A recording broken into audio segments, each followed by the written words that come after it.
U.S. stocks ended mostly higher on Wednesday, with the exception of the Dow, which closed roughly flat.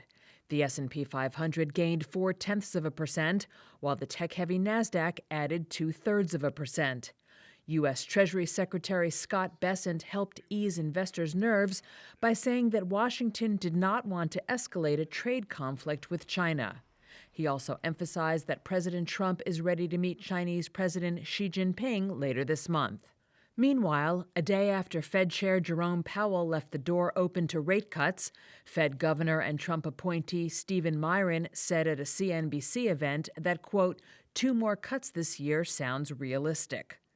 Both are part of an economic backdrop that should help propel the bull rally even higher, says Sean O'Hara, president of Pacer ETF's distributors. I think the market overall is in a pretty good place. I like it, for example, when we have something like yesterday happen where the futures were negative and then all throughout the day, the market seemed to climb. And so that to me is an indication that there's still buyers out there. I think the overall environment sets up pretty good. We're coming into earnings season. I think we're going to get decent earnings from people, probably better earnings growth than what's been forecast.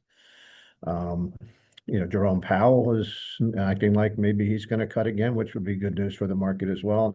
Among Wednesday's stock moves, Morgan Stanley jumped more than 4.5% to a record high, while Bank of America also rose roughly 4.5% after the heavyweight lenders beat Wall Street estimates for third-quarter profit on deal-making strength. Shares of data center firms rose, including Applied Digital, which surged more than 7.5%.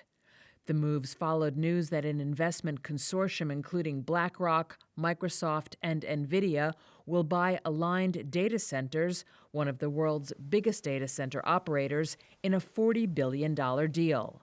And shares of Bunge jumped almost 13% despite the grain trader lowering its 2025 earnings forecast following its merger with Viterra.